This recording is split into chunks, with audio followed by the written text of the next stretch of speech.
அதான் கோவை மாநகரது முக்கியமானது கோல்டு நிறுவனம் வந்து உப்பிலிபாளையம் இது ஏறத்தாழ 10 கிலோமீட்ரு பாலம் வந்து இந்த பாலம் வந்து நடைபெற்று கொண்டிருக்கிறது.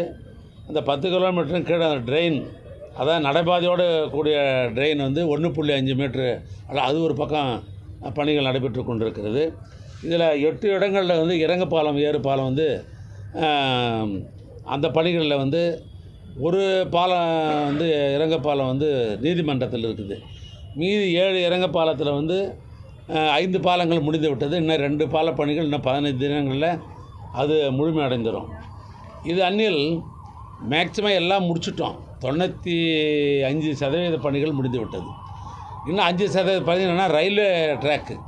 அந்த ரயில்வே ட்ராக்கில் எடுத்திங்கன்னு சொன்னீங்கன்னாக்கா அதுக்கு பல்வேறு வகையில் வந்து நம்ம வந்து அனுமதி பெற வேண்டிய சூழ்நிலை.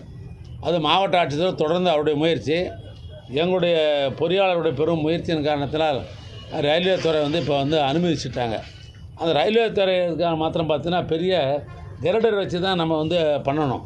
இப்போ கூட அந்த கருடர்லாம் வந்து தரமான தயாரிப்படுத்தப்படுகிறதா என்பதெல்லாம் கேஜி முதல் கொண்டு வச்சு பார்த்துட்டு தான் நான் வந்திருக்கிறேன் நான். அது வந்து நாங்கள் என்ன டிசைன் கொடுத்தோமோ அந்த டிசைனில் வந்து அந்த ஒப்பந்ததாரர் வந்து சிறப்பாக வந்து செய்துக்கிறாங்க.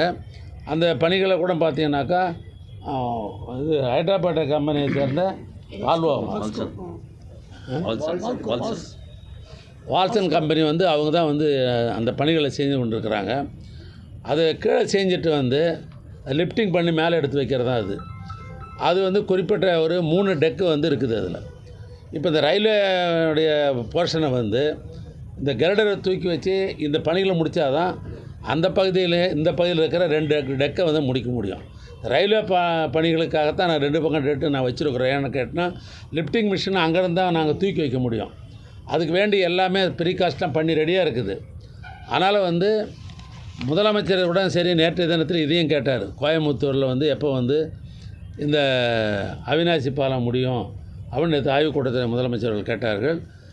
அந்த அடிப்படையில் வந்து காலையில் இன்றைக்கு மாலை வந்து அதிகாரிகள்லாம் பொறியாளர்கள்லாம் வைத்து ஒரு ஆய்வுக்கூட்டம் அடித்த அடிப்படையில் 30/7/2025க்குள் இந்த பணிகள் முழுமை அடைந்துவிடும்.